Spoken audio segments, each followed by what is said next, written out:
Très chers frères et sœurs, nord, sud, de l'est à l'ouest, bonjour, bonjour, bonsoir. Ça vient de tomber. Les Américains déclarent, les Américains font une conclusion après une étude faite par eux-mêmes qu'ils ne peuvent pas affronter la Russie. Ils ne peuvent pas affronter la Russie face à une guerre en ce moment. Eh bien, j'interpelle surtout des rêveurs. Souvenez-vous, il y a 2 ans, quand la Russie entre en guerre contre l'Ukraine, j'ai dit aux gens ici que, 1, la Russie ne peut pas perdre. 2, la Russie, vous sous-estimez la Russie. 3, vous serez surpris parce que les Américains ne peuvent pas faire face à la Russie.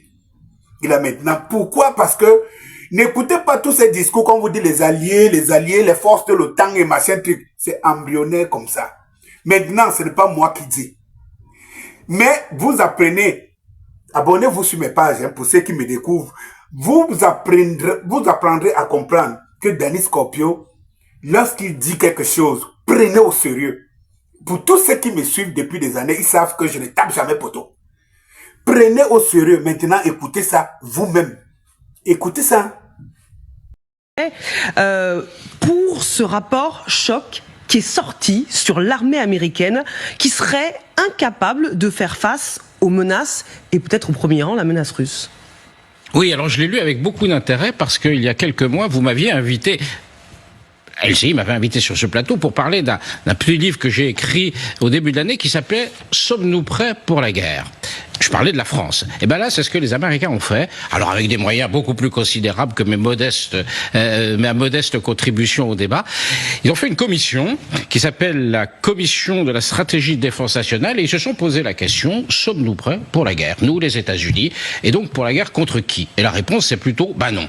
On n'est pas vraiment prêt pour la guerre. Alors il faut faire un tout petit peu d'histoire. Les États-Unis, pendant la guerre froide, ils avaient un ennemi. Ils se préparaient à une guerre, la Russie.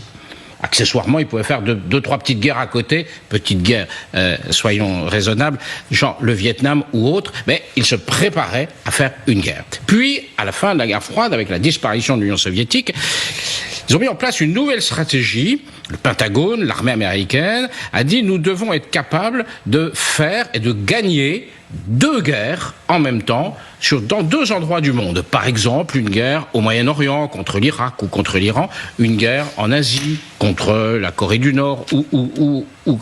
Et ça, c'était la stratégie des 2 guerres. Et là, et c'est comme ça que l'armée américaine s'est construite. Là, ce rapport officiel, c'est vraiment une commission. Ce sont des élus, c'est financé sur des fonds publics. Dit, bien, écoutez, nous ne sommes aujourd'hui, ce qu'on voit, c'est que nos ennemis, la Russie, la Chine, l'Iran, la Corée du Nord, se coalisent.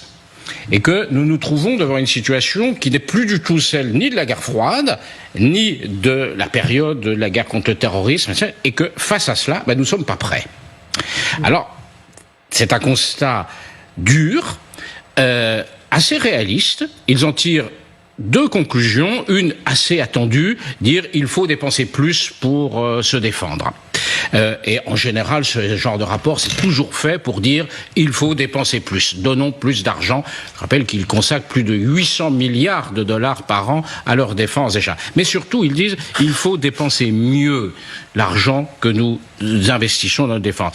Et ils ont une phrase qui est terrible. Ils disent le Pentagone, c'est-à-dire le département de la Défense, le ministère de la Défense, fonctionne à la vitesse d'une bureaucratie alors que la menace, donc la menace de tous ces pays coalisés, s'approche de l'urgence de la guerre. Et donc, ils tirent vraiment une sonnette d'alarme en disant nous devons dépenser plus et être plus efficaces. Je trouve que c'est c'est un élément très important que la principale puissance militaire occidentale, notre grand allié de l'OTAN, se pose des questions comme ça. C'est des questions que nous devrions, nous aussi Français, nous poser.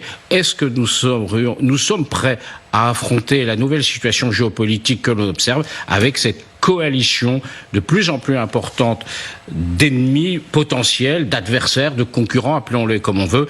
Je rappelle qu'il y a quelques jours, des soldats chinois participaient à des manœuvres sur le sol européen, en Biélorussie, pendant le sommet de l'OTAN. On voit bien que tout ça est remis en cause. Alors, est-ce qu'on continue? Est-ce qu'on fait toujours comme avant? Ce que le général de Gaulle appelait l'armée de nos habitudes, qu'il critiquait dans les années 30, ou est-ce qu'on remet les choses à plat? On se dit, on va pas faire comme on a toujours fait, on va inventer quelque chose de nouveau. C'est la question que nous posent les Américains, c'est la question que nous, Français, devrions également nous poser. Eh bien, la messe est dite. Lorsque ça se dit dans les médias mainstream, ces médias qui ici nous ont mis des tableaux d'experts qui nous expliquaient que l'OTAN, la Russie ne peut rien, et nous expliquaient tout un tas de choses ici au départ.